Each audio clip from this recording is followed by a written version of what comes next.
Holidays-nale, adu namma GT Holidays da. GT Holidays, South India's #1 travel brand. You know you are special when you're with GT Holidays. இந்த ராஜ்யத்தின் மேன்மைக்காக வாழப் போகும் இவனது நாமம் வீரசிம்ம காடவராயன்.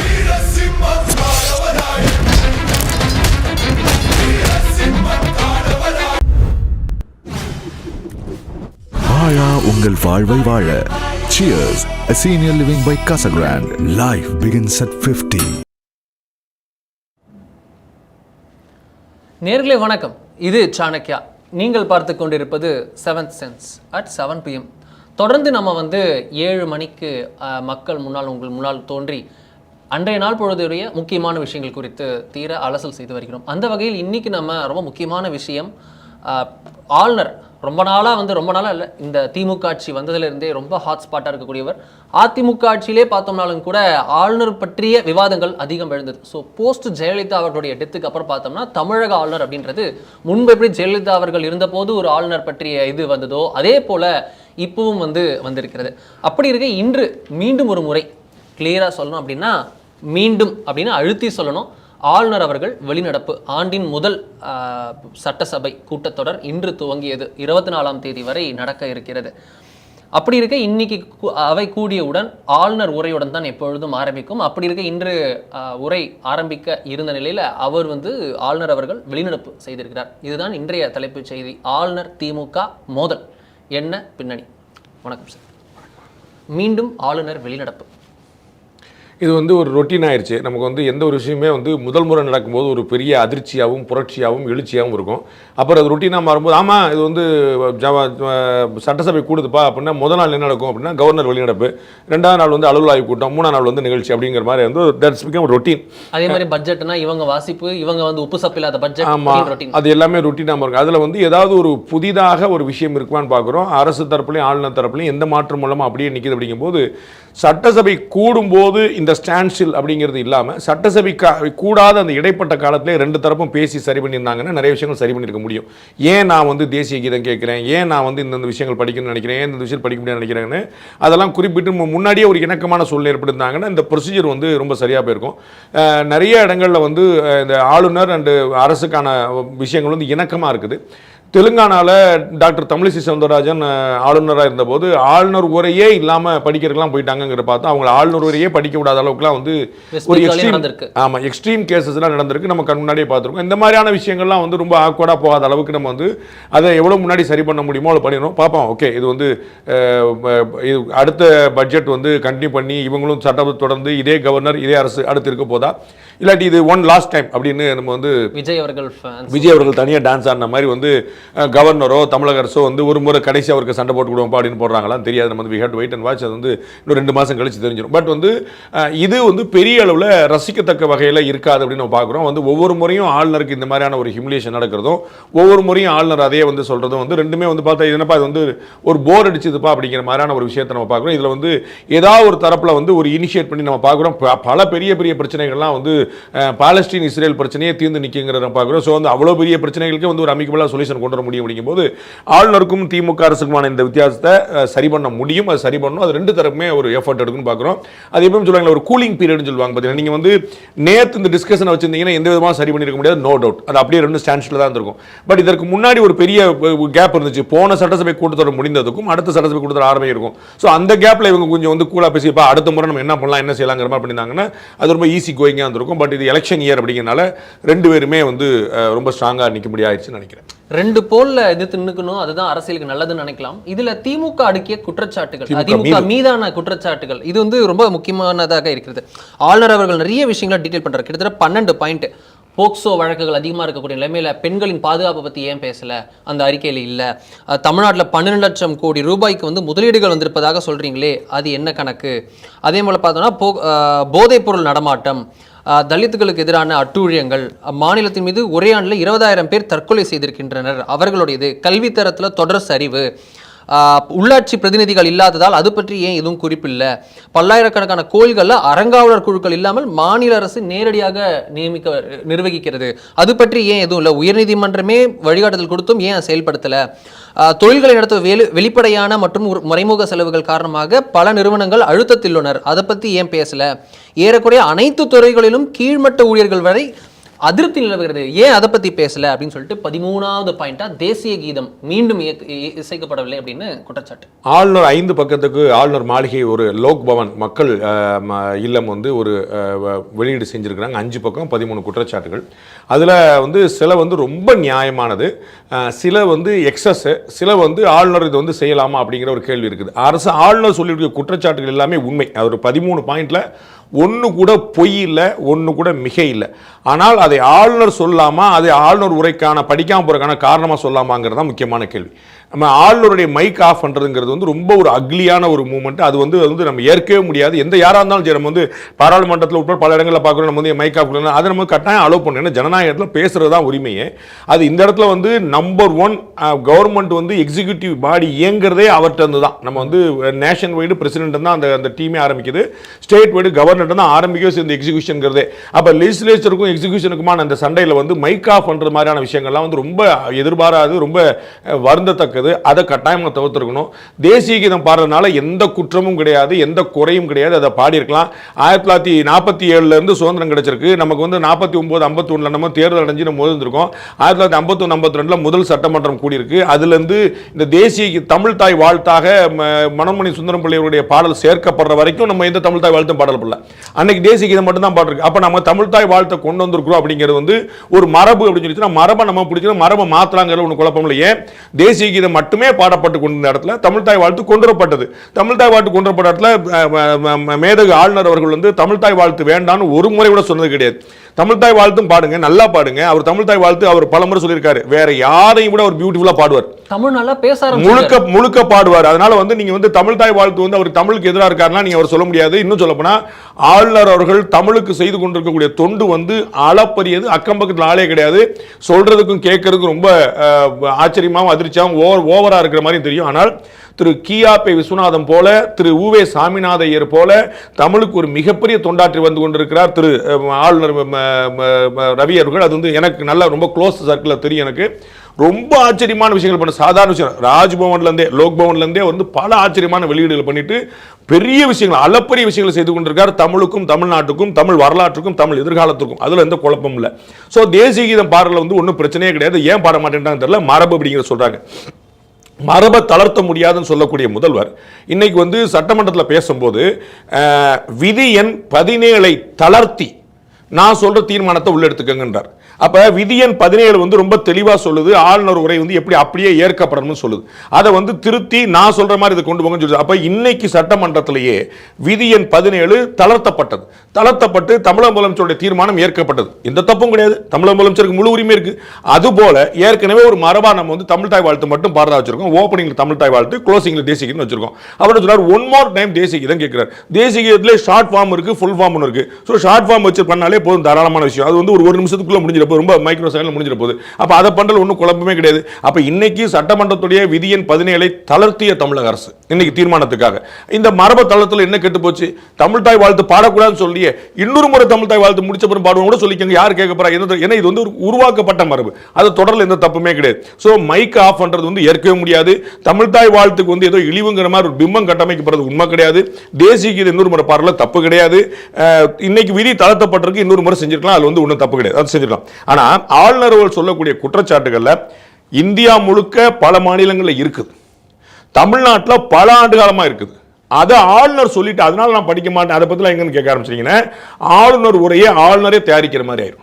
அது இல்லை, ஆளுநர் உரையை அரசாங்கம் தான் தயாரிக்கும். பிரதமர் ஜனாதிபதியுடைய உரையை பிரதமர் அலுவலகம் தான் தயாரிக்கும். உள்துறை அமைச்சர் ஒப்புதல் எல்லாருமே பார்ப்பாங்க. இதுதான் ப்ரொசீஜர். பிரணாப் முகர்ஜி அவர்கள் ஜனாதிபதியாக இருந்தபோது காங்கிரஸ் கட்சியில் பின்புலத்தில் உள்ளவர், அவர் ஜனாதிபதியாக இருக்கும்போது பாரத பிரதமர் நரேந்திர மோடி அவருடைய இதில் வந்து குடியரசுத் தலைவருடைய உரையை படித்தாங்க. அப்போ அவர் வந்து காங்கிரஸ் உடைய கொள்கைகளை கொண்டு பார்த்தா என்ன இருக்கும்? அப்போ இது வந்து சரியா இருக்காது. கட்டாயமாக வந்து நாளைக்கு வந்து எல்லாருமே வந்து கவர்னர் எந்த கட்சியை சேர்ந்தவருங்கிற மாதிரி கொண்டு போய் நிப்பாட்டிடுவாங்க. அதனால அப்படி நம்ம வந்து உள்ள வந்து ஒவ்வொன்று பார்த்துட்டு நம்ம சில விஷயங்கள் பார்ப்போமே. தயாரிக்கப்பட்ட ஆளுநர் உரையில் ஆதாரமற்ற பல கோரலும் தவறான தகவல் இடம்பெற்றிருந்தன. ஒன்று இருந்துச்சுன்னா கடைசி வரி ஒரு பேச்சுக்கு வந்து 12 லட்சம் கோடி ரூபாய்க்கு மேல நம்ம வந்து முதலீடு ஈர்த்திருக்கிறோம் எப்படின்னு சொல்லியிருக்காங்க. 12 லட்சம் ரூபாய் கூட்டியிருக்காங்க. இதுல சில விஷயங்கள் நடந்திருக்கின்றன, இன்னும் சில விஷயங்கள் நடக்க இருக்கின்றன. ஒரு வரி சேர்த்துக்கிடும், தப்பு கிடையாது. 12 லட்சம் ரூபாய்க்கு MOU போட்டிருக்குன்னு ஆளுநரை ஒப்புக்கொள்கிறார். MOU போட்டிருக்கு, ஏன் மெட்ரலைஸ் ஆகல? 12 லட்சம் கோடி மெட்ரலைஸ் ஆக சொல்லி கேட்க முடியாது. புல்லட் ட்ரெயின் திட்டம் மத்திய அரசு கொண்டு வந்துச்சு, அறிவிச்சிருக்கு. புல்லட் ட்ரெயின் ஓடிச்சான்னு கேட்டோம்னா, எங்க புல்லட் ட்ரெயின் ஓடுதான்னு கேட்டோம்னா அப்படி நம்ம பார்க்க முடியாது. அப்ப 12 லட்சம் கோடி பேப்பர்ல இருக்கு. ஐ அக்ரி, உண்மை. நான் ஏற்கனவே சொன்ன மாதிரி ஆளுநர் சொன்னால ஒருவருடைய மிகையோ பொய்யோ தப்போ கிடையாது, எல்லாமே 100% சரி. ஆனா இது ஆளுநர் இப்படி எடுக்க ஆரம்பிச்சாருன்னு கான்ஃபிளிக்ட்ல மட்டும் தான் போய் நிற்கும். அப்ப என்ன செய்யலாம்? 12 லட்சம் கோடி ரூபாய்க்கான புரிந்துணர்வு ஒப்பந்தம் போடப்பட்டிருக்கு. நம்ம இல்ல இருந்து முக்காவாசி முடிஞ்சிருச்சு, இன்னும் கொஞ்சம் வர வேண்டி இருக்குது. தப்பே கிடையாது, இதை சேர்த்துக்கலாம். பிளஸ் அந்நிய முதலீடு ஈர்க்கறதுல 4வது இடத்துல இருந்துச்சு, 6வது இடத்துக்கு போயிருச்சு. 6வது இடத்துக்கு போனா ஒன்னும் ஆபத்திலே போயிருச்சு, பின்னடைஞ்சிருச்சு, உண்மைதான். ஆனா 28 மாநிலங்கள் இருக்கக்கூடிய இடத்துல 6வது இடத்துல இருக்கிற ஒன்னும் மோசம் இல்லையே. 4ல இருந்து 6 போயிருச்சுங்கிற பின்னடைவு தான். ஆனா FDA இருக்கிறதுல 6வது இருக்குன்னு ஆளுநரே ஒப்புக்கொள்கிறார். அப்ப இதுல என்ன பிள்ளை? இதுல அப்ப நான் வந்து அந்நிய முதலீடு இருக்கிறதுல நல்லா இருக்குன்னு சொல்லக்கூடாது அப்படின்னு எப்படி எல்லாருமே சொல்லத்தானே செய்வாங்க. விஸ்வகுரு ஆயிட்டோம் 4 பேர் சொன்னாங்கன்னா அது வந்து ஒரு சந்தோஷத்துல பெருமிதத்துல சொல்றதானே. அப்ப நம்ம அதை சொல்லக்கூடாதுன்னு சொல்ல சரியா பார்க்கணும். Step is a glory, பெருமைப்பட்டுக்கணும். ஆமா, வேகமா போனேன்றது வேற விஷயம், பட் ஆனா பெருமைப்படணும். இல்ல, இவங்க கிளைம் பண்றது வந்து மிகைதான், அதை நம்ம மறுக்கல. கிளைம் பண்றது வந்து 100% உண்மை கிடையாது. அப்ப இதுல ஆளுநருக்கு ஒரு வரி ஆட் பண்றதுல வந்து ஒண்ணு தப்பு வராது. அவங்களும் ஒத்துக்கிடுவாங்க. 12 லட்சம் கோடி ஈர்த்திருக்கிறோம், FDIல வந்து இருக்கிறோம், 4வது இடத்துல இருந்துச்சு, 6வது இன்னும் பெருமுயற்சியில் எடுத்துக்கொண்டிருக்கிறது. ஒரு வரி சேர்த்தாங்க. அப்ப ஃபேக்ட் ஆயிரும். அவங்க சொல்றாங்க அவங்க வந்து 4வது இடத்துல இருந்து 6வது போயிருச்சு, அதனால படிக்க மாட்டேன். 12 லட்சம் கோடி MOIல மட்டும்தான் இருக்கு, அதனால படிக்க மாட்டேன். அது சரியா இருக்குமான்னு யோசிக்கணும். போக்சோ பாலியல் வன்கொடுமைகள் வந்து ரொம்ப உண்மை, நிறைய அதிகரிச்சிருக்கு. பெண்களுக்கு எதிரான பாலியல், ஆமா. அப்ப இதை பத்தி அரசாங்கம் எப்படி அட்ரஸ் பண்ண எதிர்பார்க்குறீங்க? அரசாங்கம் தான் நடத்துது. எப்படி? அப்ப அவங்க நாங்கள் எவ்வளவு கைது பண்ணியிருக்கோம் உங்களுக்கு நினைவு இருக்கும். இதற்கு முன்னாடி சங்கர் ஜுவால் அவர்கள் வந்து டிஜிபி, சட்டமன்ற டிஜிபி இருந்தபோது 2021, 22, 23, 24 அவர் டிஜிபி இருந்த வரைக்கும் காலகட்டங்களில் குறைஞ்சிருக்குன்னு சொன்னார். அப்ப தமிழ்நாடு அரசு கொடுத்த புள்ளி விவரங்கள் NCRBல ஒப்புதல் கொடுக்கப்பட்டு வெளிவந்த புள்ளி விவரங்களை சொல்றார். அப்ப குறைஞ்சிருக்குன்னா டேட்டா குறைஞ்சிருக்குன்னு சொல்ல முடியும். இன்னைக்கு டேரிங்கான கொலைகள் நடந்து கொண்டிருக்கின்றன, எந்த டவுட்டும் கிடையாது. கஞ்சா அடிச்சுட்டு சரக்கு அடிச்சுட்டு கொலைகள் நடக்கணும், உண்மை மாற்றுக்கருத்தே இல்லை. வியாபாரி கொல்லப்படுறாரு, ஃபார் நோ ரீசன் கொல்லப்படுறாரு, தட்டி கேட்டா கொல்லப்படுறாங்க, ஸ்விக்கி ஊழியர் அடிக்கிறாங்க, அருவாளும் கத்தியும் கேடையும் சாதாரண நடமாடுது. சின்ன சின்ன பொடி பசங்க அதை பண்றாங்க. அதுல ஒருத்தர் வீட்டுக்கு அனுப்பிட்டேன்னு IG வந்து சொல்றாரு, நம்ம 5 பேர் அடிச்சாங்க, அதுல ஒருத்தர் வீட்டுக்கு அனுப்பியிருக்கோம் சொல்றாரு. என்ன கணக்கு அப்படின்னு தெரியல. அவர் மைனருக்கு அனுப்பிச்சிருக்கோம், 4 பேரும் சீர்திருத்த பள்ளிக்கு அனுப்பியிருக்கோம், எப்படி அனுப்புவீங்க அப்படின்னு தெரியல. இதெல்லாம் டேரிங்கா நடக்குது. ஆமா, உண்மை மறுக்கிறது. எல்லா மாநிலத்தையும் நடக்குது. இது வந்து இந்தியாவில் 27 மாநிலங்களில் நடக்கல, தமிழ்நாட்டில் மட்டும் நடக்குதுன்னு சொல்லுங்க. அப்ப அந்த மாநில ஆளுநர்கள் ஆளுநரை படிக்கிறாங்கல்ல. அப்ப இதுல ஒரு வேல்யூ எடிஷன் சட்டம் ஒழுங்குல தமிழ்நாடு இன்னும் பெட்டரான இடத்தை நோக்கி போயிட்டு இருக்கு. அப்படி கொண்டு போவோம்.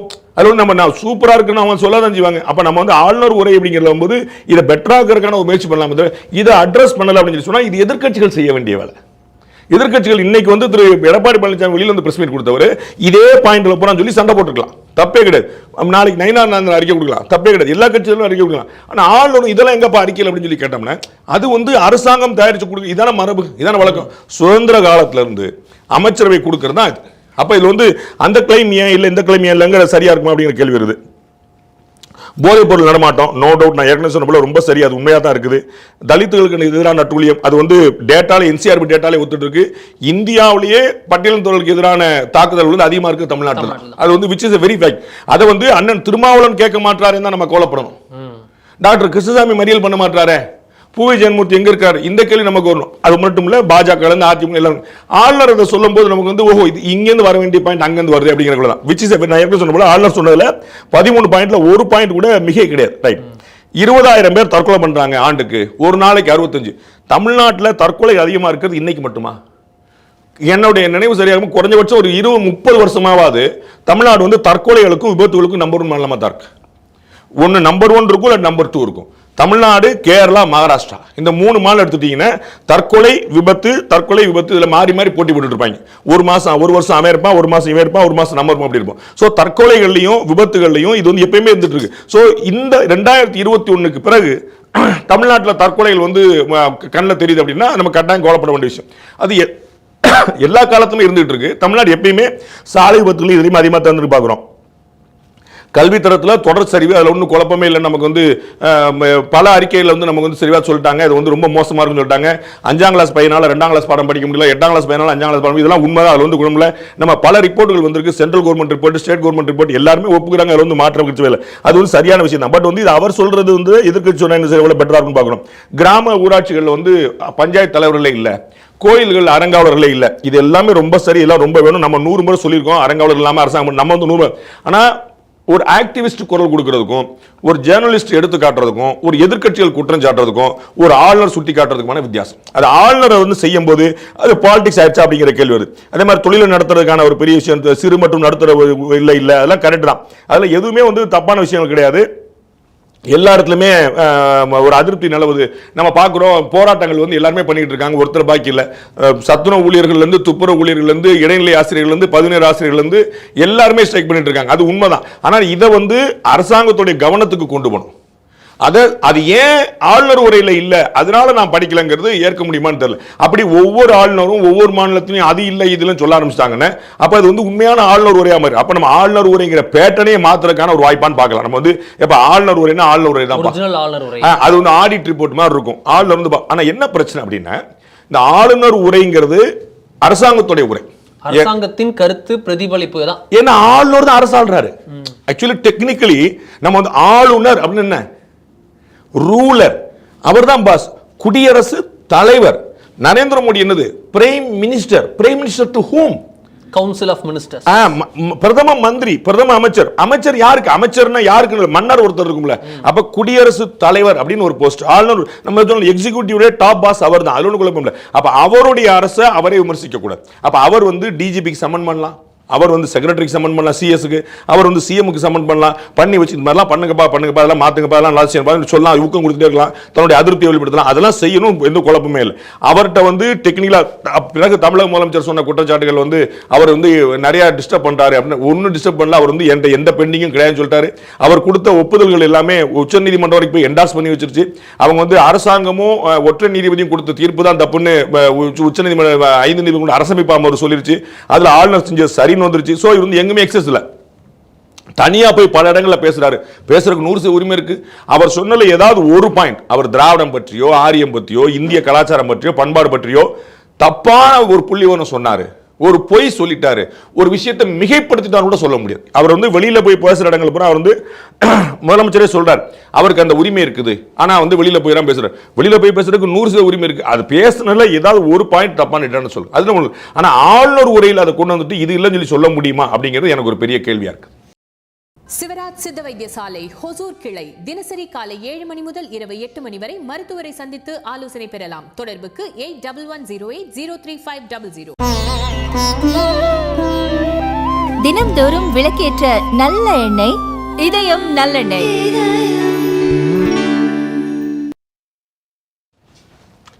இதில் தான் சார் நமக்கு அடுத்த நகர்வே வருகிறது. தமிழக அரசுடைய பதிலடி, ஒரு ஆளுநருக்கு அரசு பதிலடி அப்படின்றது வந்து நம்ம பிரசிடென்ட்டுக்கு பிரைம் மினிஸ்டர் சார்பில், அரசு சார்பில் பதிலடி வருமானம் அப்படியே பார்க்க வேண்டியதாக இருக்குது. வேற தமிழ்நாட்டிலையும் முந்தின டேர்மில் கிரண்பேடி வர்சஸ் நாராயணசாமி அவர்களுக்கு எப்படி ஒன்று போச்சு அப்படின்றத பார்த்தோம். ஸோ அங்கே ஒரு ஒரு ஒரு கான்ஸ்டியூஷனல் பாடிக்கு பதிலடி அப்படின்னு இந்த வேர்டை யூஸ் பண்ண நம்ம தயங்கி யூஸ் பண்ண இடத்துக்கு வந்திருக்கோம். பட் இதான் யதார்த்தம்.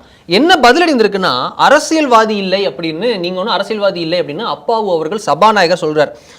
அரசின் நிறை குறைகளை சொல்ல மக்களும் சட்டமன்ற உறுப்பினர்களும் பேசுவார்கள், ஆளுநர் அரசியல்வாதி இல்லை. அப்படி அரசியல் பேச வேண்டுமானால் அந்த மாளிகையிலேருந்து வெளியில வந்துட்டு ஏதாவது ஒரு இயக்கத்தில் சேர்ந்து பேசுங்க அப்படின்னு சொல்றார். அதே போல பார்த்தோம் அப்படின்னா நாடாளுமன்றத்தில் இதே போல ஜனாதிபதி உரையில் இப்படிலாம் செய்தால் ஏற்றுக்கொள்வார்களா அப்படின்னு கேட்கிறார். வந்து 2-3 விஷயம். ஒன்று, கிரண்பேடி நாராயணசாமி உதாரணம் பொருந்தாது. ஏன்னா அங்க ஆளுநருக்கு தான் அதிகாரம். அதுல வந்து நம்ம மாநிலத்துக்கும் யூனியன் டெரிட்டரிக்குமான வித்தியாசத்தை பார்க்கணும். அங்க நாராயணசாமி செய்ததுதான் எக்ஸஸ்.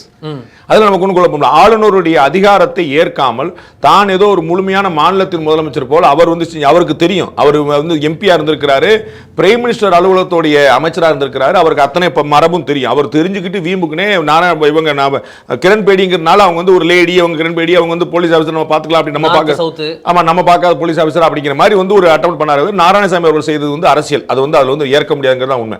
பட் வேற ஒரு முழுமையாக இருக்கக்கூடிய ஒரு ஸ்டேட் ஹுட்ல அங்கே வந்து அது வேற. நம்ம வந்து இப்போ ஜம்மு காஷ்மீர் மாநிலத்தில் உமர் அப்துல்லா வந்து எங்களுக்கு மாநில அந்தஸ்து கொடுங்கன்னு ஏன் கேட்குறாங்கிறது தெரியும். ஏன்னா யூனியன் டெரிட்டரியில் ஆளுநருடைய அதிகாரங்கள் வேறு, மாநிலங்களில் ஆளுநருடைய அதிகாரம் வேறு, அதை நம்ம புரிஞ்சுக்கணும். அதில் வந்து ஆளுநருக்கு ஒரு ஒரு ஒரு டெக்னிக்கலி ஒரு இன்னும் சொல்ல முடியும் ஒரு ட்ரிக்கியான அதிகாரம் தான் நமக்கு வந்து ஸ்டேட்டில் இருக்கு. ஒரு ஒரு ட்ரிக்கியான அதிகாரங்கிறது சரியான வார்த்தையாக இருக்கும்னு நினைக்கிறேன். நமக்கு வந்து யூனியன் டெரிட்டரியில் 100% பவர் இருக்கு.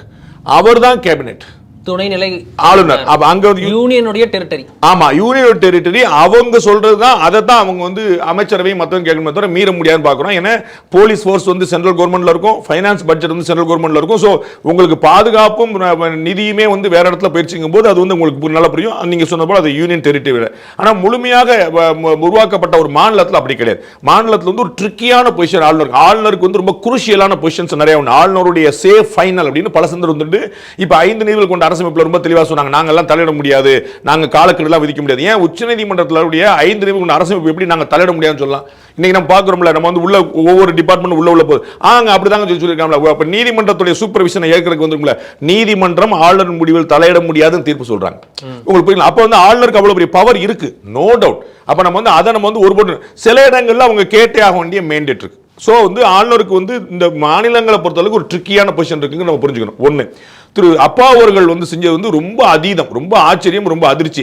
இப்படிலாம் அவங்க வந்து கொண்டு போகலாமா, இப்படிலாம் அவங்க பேசலாமாங்கிற கேள்வி வந்துருக்கு. எப்போ அப்படின்னா, நான் வந்து உங்களை திட்டினேன்னு வச்சுக்கோங்க, நீங்கள் என்கிட்ட வந்து என்னோட சபார்டினேட்டாக இருக்கீங்க, என்னோட கூட இருக்கீங்க, என்னோட கலிகா இருக்கீங்க, ஐயோ பாண்டே சார் திட்டான்னு சொன்னால் எல்லாருமே வந்து பாண்டே சார் திட்டம். நீங்கள் பதிலுக்கு என்ன கண்ணா பண்ணான்னு திட்டின்னு வச்சுங்க, நான் திட்டினது காலி பண்ணிடுவாங்க. அதுக்காக அருண் அப்படி பேசலாமான்றாங்க. அப்போ நான் திட்டினேங்கிறதே போய் அதுக்காக அருண் அப்படி பேசுவாருன்னு போய் நின்றும். அப்போ என்னன்னா, ஆளுநர் வந்து செஞ்சு சரியா இல்லையாங்கிற விவாதம் வர்றதுக்குள்ளேயே, அது பொதுவெளிக்கு போறதுக்குள்ளேயே, அந்த இடத்துல ஆன் தி ஸ்பாட்டே வந்து சபாநாயகர் அப்பா வந்து இப்படி சொல்லும்போது, அவர் இன்னைக்கு நேரத்தில் பிரஸ் மீட்ல 100 சொல்லியிருக்காரு. இதற்கு முன்னாடி எந்த சபாநாயகர்களாவது பிரஸ் மீட்ல இவ்வளவு சொல்லியிருக்காங்களா நீங்க பார்க்கணும். பல சந்தர்ப்பங்களை சொல்லியிருக்காரு.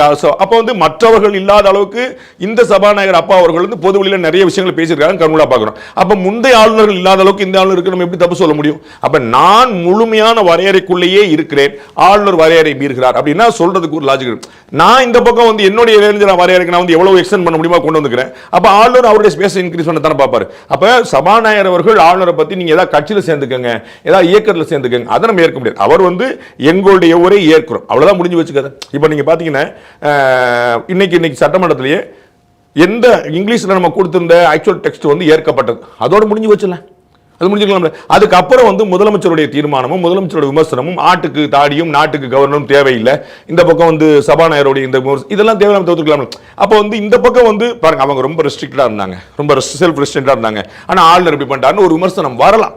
ஆனா ஆளுநர் இப்படி பண்ணாரே சரியா தப்பான்னு 4 பேர் யோசிக்கிறதுக்குள்ள இவங்க பண்ண போறோம், இவங்க இப்படி பண்ணாங்கன்னா அப்புறம் என்னப்பா சிவர் ஆளுநர் அப்படிங்கிற மாதிரி கொண்டு வந்திருக்காங்க. ஸோ அது வந்து ஏற்க முடியாத விஷயம். ரெண்டாவது, தமிழக அரசுடைய பதிலடி வந்து ரொம்ப பலவீனமானதா இருக்கு, ரொம்ப பர்சனலா இருக்கு. அவங்க வந்து ஆளுநர் செய்தது தப்பு, ஆளுநர் வந்து ஃபேக்சுவலி ராங் அப்படின்னு ஒரு இடத்துல ப்ரூவ் பண்ண சொல்லுங்க. அதான் சொல்றேன், ஆளுநர் சொன்ன 13 குற்றச்சாட்டுகள்ல ஏதாவது ஒரு குற்றச்சாட்டு, நாங்க மைக் ஆஃப் பண்ணவே இல்லை, நாங்க தேசிய கீதத்தை போட்டோம், சட்டம் ஒழுங்குல இந்தியாவிலே நம்பர் 1 மாநிலம், 12 லட்சம் கோடி ரூபாய் இன்வெஸ்ட்மெண்ட் வந்து நம்ம வந்து தொழில் ஆரம்பிச்சிட்டோம், நம்ம வந்து FDIல நம்ம வந்து 4ஆம் இடத்துல இருந்து 2ஆம் இடத்துக்கு வந்துட்டோம். ஏதாவது ஒண்ணு சொல்லுங்க, ஆளுநர் சொன்னது ஃபேக்சுவலி ராங். இன்னைக்கு டாவோஸ்ல அங்க எல்லாரும் முதலீடு இருக்க எல்லா மாநிலங்களும் போயிருக்காங்க, தமிழ்நாட்டுல இருந்து போல நிறைய வந்துகிட்டு இருக்கல, ஒன்றும் போக வேண்டியது அப்படின்னு சொல்லிட்டு. ஸோ 8வது 10வதுல இருக்கிறவங்களாம் போய் வந்து அவங்க அடுத்த பிள்ளைலாம் சாப்பிட்டோம் அப்படிங்கிறக்காக. அப்போ நான் வந்து ஆளுநர் வந்து சொன்ன குற்றச்சாட்டுகள் ஒன்னாவது பொய் அப்படின்னு சொல்லி சொன்னாங்கன்னா நம்ம வந்து அதை என்டார்ஸ் பண்ண முடியும். ஆளுநர் சொன்ன குற்றச்சாட்டுகள் இந்த இடத்துக்கு பொருந்துமா, ஆளுநர் உரைக்கு பொருந்துமாங்கிற கேள்வி அப்படியே இருக்குது. ஆனால் ஆளுநர் சொன்ன குற்றச்சாட்டுகளை தனிப்பட்ட நம்ம ஏற்கனவே பார்த்தா ஆமா பதவி இழந்த பொன்முடி அமைச்சர் அவர்கள் வந்து போயா அப்படின்னு சொல்லி சொன்னார். அப்போ இதை மாதிரியான ஒரு நாகரிகம் நம்ம கொடுக்க போறோமான்னு பார்க்கணும். அப்போ நம்ம வந்து அவர் வந்து ஒரு இடத்துல இந்த விதிகளை மீறினார் அப்படின்னு சொல்லி சொன்னா, நாம விதிகளை மீறாம இருந்தால் சொல்லும் போது அது விஷயம். அப்ப வந்து பாத்துப்பீங்க, ஒரு ஒரு ஒரு ஒரு போலீஸுக்கு இருக்கக்கூடிய சேலஞ்ச், அவங்க வந்து எந்த விதமான விதிகளையும் மீற முடியாது. அப்ப அவங்க தான் ஹேண்டில் பண்ணணும். அப்ப வந்து அரசாங்கம் வந்து ஆளுநர் மீது குற்றம் சொல்கிறது அப்படின்னு சொன்னால், அரசாங்கம் அந்த வரையறைகளை எல்லைகளை மீறாமல் இருந்தால் இன்னமும் பெருசா வந்திருக்கும். பட் ஆளுநரோ சபாநாயகரோ அமைச்சர் பெருமக்களோ முதலமைச்சரோ அவங்க சொல்லக்கூடிய விஷயங்கள் வந்து ஒரு ஈக்குவலான பதிலடியா இல்ல. ஆளுநர் ஒன்று பண்ணாரு, ஆளுநர் வந்து இது மூலமா ஒரு 13 புள்ளியை பொது வழியில் வச்சிட்டார். அந்த 13 புள்ளி பொது வழியில விவாதத்துக்கு வந்துருச்சு. அது பொய்ன்னு நீங்க நிறுவீங்க, அது எக்ஸஸ் சொல்லுங்க, மிக இல்லைன்னு சொல்லுங்க. அது அத்தனையுமே உண்மைங்கிறது எல்லா கோர்ட்லையும் நிரூபிக்க முடியும். உங்களுக்கு புரியுங்களா? அறங்காவலர்கள் இல்ல, எல்லாருக்குமே தெரியும். ஆடிட்டிங் நடக்கல, எல்லாருக்குமே தெரியும். இது எல்லாமே கோர்ட்டே சொல்லியிருக்கு. ஆமா, உயர்கல்வியில ஆட்கள் இல்ல. திரு எடப்பாடி பழனிசாமி எதிர்க்கட்சி தலைவர்களே சொன்னார். அவன் வந்து பல கல்லூரிகளுக்கு முதல்வர்கள் இல்ல, பல கல்லூரிகளை வந்து யூனிவர்சிட்டிஸ்ல காலியா போட்டு வச்சிருக்காங்க. இப்படி வந்து இவங்களுக்குள்ள சண்டையில் 1008 விஷயங்கள் வச்சுட்டு கல்லூரிகள்ல, கோயில்கள்ல எங்கேயுமே நிர்வாகிகள், ஏன் உள்ளாட்சி அமைப்புகள்ல, உள்ளாட்சி அமைப்பு இல்லாம வந்து ஒரு எப்படி நீங்க ஜனநாயகம் பத்தி பேசுவீங்க? மத்திய அரசு வந்து மாநில அரசை ஒரு உள்ளாட்சி போல நடத்துதுன்றாங்க. மாநில அரசு உள்ளாட்சி எப்படி நடத்துங்கிற கேள்வி வருதுல. அப்ப உள்ளாட்சி தலைவர்களே இல்லாம எப்படி அவங்க சுதந்திரம் கொடுப்பீங்க? அவங்களை எப்படி இயங்க விடுவீங்க? இதே குற்றச்சாட்டுகளை அதிமுக அரசு மீது திமுக சுமத்தி இருந்தது. Exactly S. அப்ப வந்து ஆளுநர் சொல்லக்கூடிய குற்றச்சாட்டு ஒண்ணு கூட பொய் இல்ல, மிக இல்லைன்னு சொல்லும்போது அதற்கான கவுண்டர், அதற்கான டேட்டா எடுத்து வைக்காம அவர் மீது அவதூறு பர்சனலா தான் நினைக்கும். அப்ப வந்து இந்த இடத்துல ஆளுநர் செய்தது சரி என்று ஆக்குவதே திமுக அரசு தான். இதுல இன்னொரு பாயிண்ட் வருது. எப்படி ஆளுநருக்கு ஒரு லைன் இருக்கு, லக்ஷ்மண் ரேகா இருக்கு, அரசியல் பேசலாம்ன்றப்போ அதே போல சபாநாயகர் அரசியல் பேச வேண்டியது வாக்கெடுப்பு வரும்போது சிக்கல் வந்தால்தான் ஓட்டளிக்கணும்னே இருக்கு. அப்படி டிவிஷன்லயே இருக்கக்கூடிய அவ்வளவு அரசியலுக்கு ஒரு கிளாரிட்டி கொடுத்து ஒரு அப்பர்டிசனா இருக்காங்க அப்படின்றப்போ இங்க எப்படி இவர் இறங்கி பேசுறான்றது ஒரு கேள்விதான். ஒரு காலத்து அதெல்லாம் இருந்தது. அது வந்து நம்ம வந்து என்னுடைய நினைவுல திரு பிடிஆர் பழனிவேல்ராஜன் இருந்த வரைக்குமே வந்து நிறைய இருந்துச்சு. நாங்களாம் கண்ணால் பார்த்துருக்கோம் அவங்கள வந்து. அதற்கப்புறம் வந்து நீங்கள் வந்து திரு காளிமுத்து இவங்கெல்லாம் பிறகு வந்தபோது எல்லாருமே இப்போ இருக்கிற திரு அப்பா வந்தபோது அது சபாநாயகர்கள் வந்து வேற ஒரு கணக்கில் போய் நின்றுச்சுன்னு வச்சுக்கோங்களேன். அப்போ வந்து நான் ஏற்கனவே குறிப்பிட்ட திரு சபாநாயகர் அப்பா அவர்கள் வந்து இப்போ பேசல. நிறைய திமுக திரு பண்ருட்டி வேல்முருகனை சாட்சி கூட்டணியில் வந்து அமைச்சரை விட அதிகமான பதில் வந்து இவர் தான் சொல்லுவாங்க. நீங்க வந்து நேர ஒதுக்கீடுல யார் யாருக்கு இருக்குன்னு பாத்தீங்கன்னா ஆளுங்கட்சிகள் இருக்கு, எதிர்கட்சிகள் சபாநாயகர் இருக்கு. நீங்க பாத்தீங்கன்னா பயங்கர ஆச்சரியமான கணக்கில் வரும். அந்த மாதிரி வந்து நிறைய வந்து கவுண்டர் கொடுக்குறான்னு பாரு. அப்ப வந்து ஒரு பக்கம் அது வந்து ஃபன்னாவும் ஜாலியாவும் ஒன்று பண்ணும்போது ஒரு அது எல்லாருமே ஏற்பாங்க. அப்படிதான் சபை போகணும், இல்லாட்டி ஒரு தூங்கி ஒளிஞ்சிடும். சபைக்கு ஒரு உற்சாகம் கொடுக்கறதுக்காக கொண்டு வர இல்ல, அப்படிதான் சபையில் அப்படிதான் கொடுக்கணும். அப்படி ஒரு ஃபன் பண்றது வந்து ஒரு அது எல்லாரும் அரவணைச்சு கொண்டு வருங்கிற வேற கணக்கு. ஆனா இந்த சபாநாயகர் அப்பா அவர்கள் வந்து வெளியில பிரஸ் மீட்லயும் சரி உள்ளேயும் சரி பல சந்தர்ப்பங்கள்ல இந்த மாதிரி வந்து ஒரு டெக்னிக்கலான விஷயங்களை எடுத்து போட்டு ஆளுநர் இப்படி இருக்கிறாரு சரியா நீங்க தான் பாத்துக்கணும், அது வந்து அவருக்கு ஆதரவாக செயல்படுதோன்னு தோணுது. ஸோ டெக்னிக்கலி தப்பா இருக்காது. ஆளுநர் வந்து பிஜேபியோட கைப்பாவே செயல்படுறாரோ அப்படின்னு தோணுது. அது உண்மையான நீங்களாம் பாத்துக்கணும் அப்படின்னு சொல்லி சொன்னாங்க. டெக்னிக்கலி இந்த ஃப்ரேஸ்ல எந்த தப்பும் கிடையாது. ஆனா இதுல வந்து சொல்ல வேண்டிய குற்றச்சாட்டு வந்துருச்சு. அது நம்ம அப்படி நான் இதை சொன்னேன், ஆளுநர் மீது ஒரு குற்றச்சாட்டு நீங்க சொல்லும் போது நீங்க செல்ஃப் ரெஸ்ட்ரெயின்டா இருக்கும் போது அந்த குற்றச்சாட்டுகள்ல வலு கூடும். ஆமாப்பா இருந்தாலும் இருக்கும் போல ஆளுநர் ஏன் இப்படிலாம் செயல்படுறாரு. ஆளுநர் வந்து உங்க மேல ஒரு குற்றச்சாட்டு சொல்ல இதுக்கான கவுண்டர் பாயிண்ட் கொடுத்துட்டு சார் நீங்க சொன்னதெல்லாம் போய் அப்படின்னு சொன்னா இது தாங்கி நிற்கும். ஆனா வெறும் அவதூறை போட்டு ஆளுநர் அப்படி, அவர் வந்து பீகார், அவர் வந்து வந்தேரி, அவர் வந்து பிராமின், அவர் வந்து இப்படின்னு இதெல்லாம் கொண்டு போனான்னு வச்சுக்கோங்களேன், அது வந்து எடுபடாது. அங்க வந்து அந்த இடத்துல தான் வந்து பலவீனப்பட்டு நிற்குது. பதிலடி வந்து ஈக்குவலா இல்லை அப்படிங்கிறதுக்கான காரணம் என்னன்னா அவர் சொன்ன பாயிண்ட்டை வந்து இவங்க வந்து தப்புன்னு யாருமே நிரூபிக்கல. இங்கதான் அடுத்த கேள்வியும் வருகிறது. தேர்தலில் இது எதிரொலிக்குமா? இந்த விஷயம் வந்து வந்த உடனே எல்லாரும் சொன்னது இது வந்து திமுகக்கு ஒரு லட்டு, ஃபுல் டாஸ் பால். அந்த ஈவ் ஆஃப் எலெக்ஷன், ஒரு தேர்தல் நேரத்தில் இப்படி ஒன்று போட்டு ஹிந்தி எதிர்ப்பு, வட இந்திய இது, பீகாரி மத்தியிலிருந்து திணிக்கிறார்கள், மத்தியிலிருந்து பிசுக்கிறார்கள் அப்படின்லாம் சொல்லிடலாம் அப்படின்னு ஒரு பாயிண்ட். இன்னொருத்த சொல்றாங்க அதெல்லாம் இல்லை, ஆளுநர் பண்ணது பியூட்டிஃபுல்லான நரேட்டிவ், அவர் பண்ணதன் மூலம் என்டிஏ வர்சஸ் டிஎம்கேன்னு வந்து நின்றுச்சு, அவர் பண்ணதன் மூலம் 13 பாயிண்டை நிறுவிட்டாரு. இந்த எல்லாத்துக்கும் பதில் சொல்ல வேண்டிய இடத்துக்கு திமுக போய் தள்ளப்பட்டிருக்கிறது, பேக் ஃபுட்ல திமுக இருக்கிறது அப்படின்றாங்க. ஒரிஜினல் அரசியல் என்ன எதிரொலிக்கும்? தேர்தலில் இன்றைய சம்பவம் எதிரொலிக்குமான எதிரொலிக்காது. That will not create any impact on this. இது வந்து ஒரு நாள் இன்சிடென்ட். ஆனால் ஆளுநர் சொல்லியிருக்கக்கூடிய அந்த 13 குற்றச்சாட்டுகளில் மேலேயும் கீழேயும் இருக்கக்கூடிய அந்த மைக் ஆஃப் பண்ணாங்க, அந்த இதையும் அந்த தேசிய கீதம் பாடப்பலங்கிற தவிர 11 குற்றச்சாட்டுகளை எதிர்க்கட்சிகள் எடுத்துகிட்டு போகணும். அந்த 11 குற்றச்சாட்டு உண்மை, which is a very fact. Law and ஆர்டர்ல மோசமா இருக்கிறதோ, இன்வெஸ்ட்மெண்ட் வந்து முழுசா முடியாம இருக்கிறதோ, இன்வெஸ்ட்மெண்ட்ல பின்னாடி தள்ளி போனதோ, உயர்கல்வி பள்ளிக்கல்வியில பின்னாடி இருக்கிறதோ, இது எல்லாமே ஃபேக்ட். கொடூரமான கொலைகள், கஞ்சா புழக்கம், இது எல்லாமே உண்மை. இதை வந்து எடுத்துட்டு போக வேண்டியது எதிர்க்கட்சிகள். அவர்கள் வந்து எப்போதுமே பலவீனமா தான் இருந்திருக்காங்க. பார்த்தோம்னா திமுக தான் அந்த கிடைக்கும். திமுக எதிர்க்கட்சி நீங்க குறிப்பிட்டது போல உள்ளாட்சி அமைப்புகள்ல ஆள் இல்ல, பள்ளிக்கூடத்துல ஆள் இல்லைன்னா திமுக வந்து அதை சண்டை மாறுதம் பண்ணி அதை அழகா பாலிடிக்ஸ் பண்ணிடும். ஆனா ஏடிஎம்கேயும் பிஜேபியும் அந்த அளவுக்கு பண்றது இல்லைங்கிறது உண்மை. நம்ம வந்து குரூசம் மர்டர்ஸ் ரொம்ப கொடூரமான கொலைகள்லாம் நடந்துகிட்டு இருக்கும்போது கூட இவர்கள் எல்லாம் ஒரு ட்வீட் போடுறாங்க, இப்படி நடந்துருச்சு பாத்தீங்க, அப்படி நடந்துச்சு பாருங்க அப்படின்னு சொல்றாங்க. அதுல வந்து இப்போ வந்து திமுக உடைய சித்தாந்தம் ஒண்ணுக்காக ஒருத்தர் வந்து தீக்குளிச்சு தற்கொலை பண்ணி வச்சுங்க, தமிழ்நாடு ஸ்தம்பிச்சு நின்றுக்கும். ஆனா திருப்பரங்குன்றத்தில் தீபம் ஏத்துறதுக்காக ஒருத்தர் உயிர் மாத்தே இருந்தார். என்ன நடந்துச்சு சொல்லுங்க? எல்லாரும் ஐயா அப்படிப்பட்ட சம்பவங்கள் நடக்கக்கூடாது, அன்னாருடைய ஆத்மா சாந்தி அடைய வேண்டுகிறேன், அவ்வளவுதான். அப்போ வந்து இது அவங்க வந்து அரசியல் பண்றதுக்கான சந்தர்ப்பங்கள் அவர்கள் கைகூடி வந்தாலும் இல்லாட்டி யாராவது ஒருத்தர் கையெடுத்து கொடுத்தாலும் அதிமுக பாஜக நமக்கு ஆட்டோமேட்டிக்கா ஓட்டு வந்துருங்கிற மாதிரி இருக்கிறாங்க. ஸோ அவர்கள் அரசியல் பண்ண வேண்டிய அரசியலை எதிரொலிக்குமா தேர்தல் எதிரொலிக்குமான தேர்தலை சந்திக்கிறவர்கள் எடுத்துட்டு போனா தான் முடியும். ஆளுநர் போன்ற ஒரு சிந்தனையாளர்கள் அவங்க வந்து இந்த மாதிரி விஷயங்கள்லாம் இருக்குன்னு மக்கள்கிட்ட வைக்க முடியும், அவ்வளவுதான். அதை வந்து வெகு மக்கள்கிட்ட கொண்டு போய் சேர்க்க வேண்டிய ஆம்பிளிஃபை பண்ண சொல்லல, அதை கொண்டு போய் சேர்க்க வேண்டியது அவங்க. அதில் அவங்களுக்கே ஒரு தயக்கம் இருக்கும் அப்படின்னா நம்ம வந்து ஒன்றும் விஷயம் கிடையாது. எதிர்க்கட்சி தலைவரும் பாஜக தலைவரும் அந்த கூட்டில் இருக்கக்கூடிய எல்லாருமே இந்த ஆளுநர் எடுத்த 11 பாயிண்ட், இந்த 113 விட்டுட்டு இந்த 11 பாயிண்ட் எடுத்துட்டு போனாங்களே ஒரு பெரிய விஷயம். அது சொல்லப்பட்டிருக்கா கொண்டு போகப்பட்டிருக்கா, அது ஒரு $1 மில்லியன் கேள்வி. பார்ப்போம் எப்படி எதிரொலிக்கும் எப்படி இருக்கும்ன்றதை பார்ப்போம். பட் ஆனால் ஆளுநர்கள்லாம் திமுகவுடன் சண்டை போடுவதும் பின்னால் வந்து ஒருங்கிணைந்து செயல்படுவதுன்றது பன்வாரிலால் புரோஹித் அவர்களுடைய பீரியட்லேயே பார்த்தோம். பீரியடில் அடிதடி போகாத அளவுக்கு போயிடுச்சு. அதுக்கப்புறம் வந்து பார்த்தோம்னா அவ்வளோ நெருங்கி இருந்தார்கள். அப்படிதான் இதுவும். ஆனால் தேர்தல் களம் அனல் பறந்து கொண்டே தான் இருக்கும். தொடர்ந்து சாணக்கியாவும் அந்த செய்திகளை வழங்கி கொண்டே தான் இருக்கும். தொடர்ந்து இணைந்திருங்கள் சாணக்கியாவுடன்.